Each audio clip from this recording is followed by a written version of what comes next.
Hello everyone, welcome back to Key Markets Comic Watch. I know it's been a minute since I made a video, but I've just been going through some things. But anyways, let's get to the subject at hand.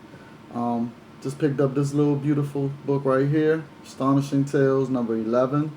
It's the first appearance, not the first appearance, it's the origin of KA-ZAR ZABU, as you can see. As you know, KA-ZAR is been out forever. Like, he originally came out on Marvel Comics #1, but then he was reintroduced X-Men number 5, I think, if I remember correctly. I know it's an early issue of X-Men. He was reintroduced into the Marvel timeline.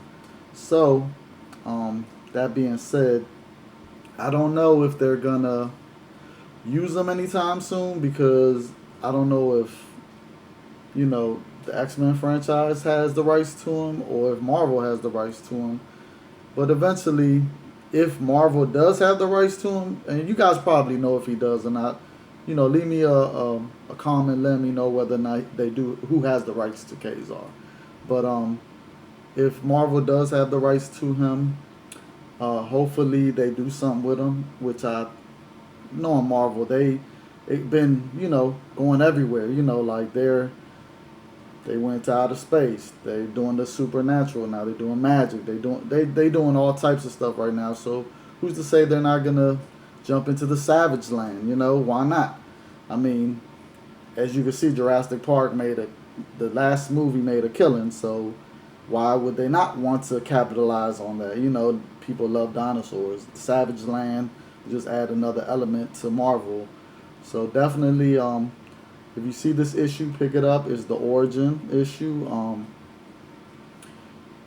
It's a near mint copy. I got it for $15, which I think is a steal, especially since it's like flawless. No color breaks on the spine. It's the back of it is flawed. Like, I was surprised to find this book at the comic book store for $15. And this comic book store that I go to, usually they have all their key comics valued at crazy amounts. Like, they don't even want to work prices out, which is kind of crazy. Like, it was 4 books I was interested in, and I wanted to get all 4 of them. And they were all high value books. They were key books, and I was trying to get him to negotiate. They were all ungraded, and looking at I looked at them thoroughly and looked at the back, went through the books, and carefully went through the books, and the guy wasn't willing to. I negotiated. I was like, look, I'll get all 4 of them for this price, because what you're asking is a little too high, but I'm willing to work for this amount, and no budging. Like, no, the price is what it is, and I'm just like, you're not doing good business by doing that. All you gotta do is be holding on to the books, and they're just sitting there. And lo and behold, months and months have passed, and the books are still there. You're just sitting there. And I talked to him yesterday, and I was like, so I see that the books I want are still here. Are you sure you still don't want to, give it to me for the price I'm willing to pay? And he still wasn't willing to budge. And I just don't understand. Like, if I own a comic book store and I have people that want to buy my product, and it's just sitting there, and they're giving me, I was giving them a reasonable offer. Like, I wasn't undercutting him like crazy undercutting. I was willing to pay a reasonable price. I was like a fair, very above fair price, really. But he wasn't willing to budge, and it's kind of crazy. So for all you comic book shop owners out there, why are you holding on to stuff that obviously you're in the business to sell, not to hold on for whoever you're trying to get to pay top dollar? It's very unlikely you're going to get the top dollar. It's not going to happen unless you're auctioning it off with Comic Link or Heritage, and even then they're getting a percentage. So why are you doing that to your business? Why would you do that? Especially since I know a lot of the books you get are collectors that want to sell their collection, so you're paying them way below market value. Like, you're getting the books for cheap.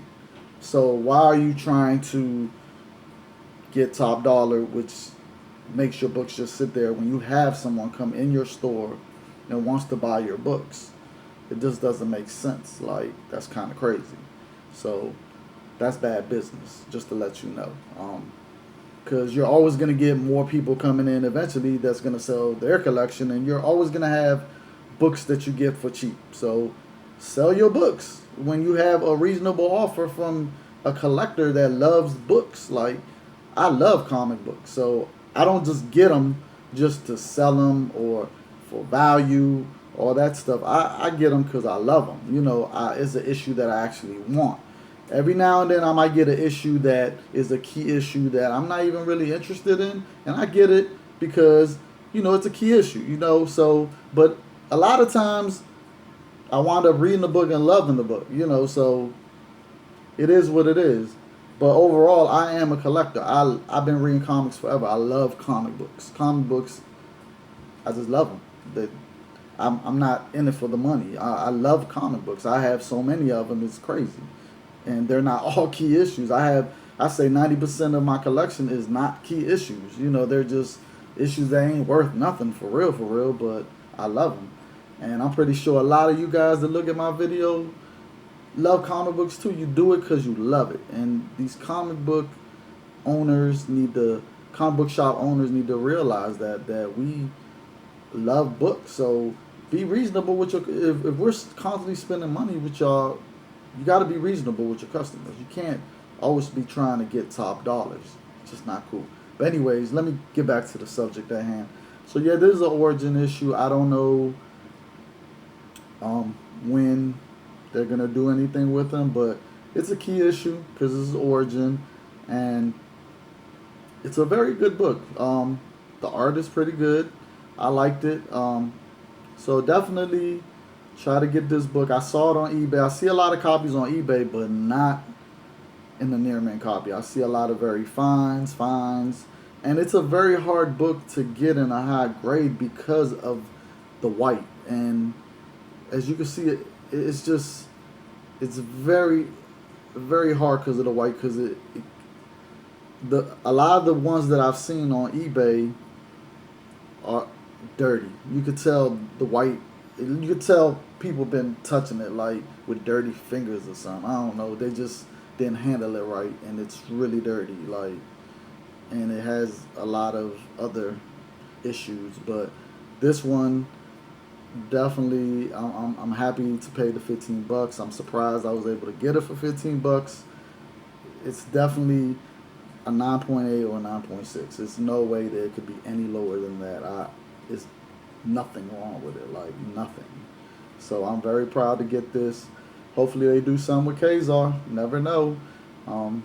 So there's just a book. Get it if you could get it. If you get a good copy, get it. Get it while nobody really knows about it. Nobody's been, buying them up. So if you see one on eBay that's a really good copy, get it. Just add it to your collection. You never know what could happen. It's another thing I want to talk about is a lot of people keep talking about the bubble, the comic book bubble. It's not gonna happen, y'all. This is not back then. Back then, books were selling for $1, so you was able to buy multiple copies and it would not hurt your pocket. Nowadays, books are $3.99 or $4.99. They're expensive. There's no way you could get multiple copies the way you used to be able to get them back then. So we're never gonna have so many copies sold. It's just not gonna happen. It's never gonna happen again. So they keep talking about this bubble. It's not gonna happen. And not only that, back then we had less people that were collecting comics compared to now that actually love collecting. Like, we have more collectors now because of the movies. The movies and the TV shows and everything have made people love comic books. Like, they love the stories. They love collecting now. Like, we have way more collectors, so there's not going to be a bubble, you guys. You guys that keep wishing a bubble, it's not going to happen. This is not back then. This is a totally different era. We have way more collectors. We have more people that love comic book movies, love superhero movies than we ever did back then. And prices of comic books are too expensive now to ever be a bubble like that. We're not going to have people buying 20 copies of this and that. Like, Buy 20 copies back then, it cost you $20. Do you think if you buy 20 copies of any issue right now, like at $3.99, think of how much that is. Do you think people have that type of money to just buy 20 copies of one issue? They don't. So the print runs are not as high as they used to be. It's no bubble. People get off of it. Stop wishing stupid shit. Like this, that's just dumb. Have some common sense. You know what I'm saying? This is not then. It's never gonna be like that again. Ever. So get over it. So, like I said, just to let y'all know, my channel is all about getting key issues, origin, first appearance, death, just issues that are key. So those are the only issues I'm going to show. Every now and then, I might show an issue just because I bought it and I love the cover. I might. It's not going to happen often, but a majority of the time it's going to be about the key issues. And it's about any other thing that has to do with comic books and maybe other things that I love. But another thing, if I do make a video of something that doesn't have to do with comics, if you don't want to see that and you're like, I don't come subscribe to his channel for that, then just don't look at that video. You see the subtitle, you see what it's about on the subtitle, just don't look at the video. Wait until I put another video of a book that's a key issue. That's it. You know, it's not hard, y'all. It's nothing to it. So until next time, guys, hopefully I start making these videos more often. I know I said that last time and I keep saying it, but I just be busy. I'll be honest with you. It's a lot going on in my life. So all right, thank you guys. Have a great weekend and see y'all next time.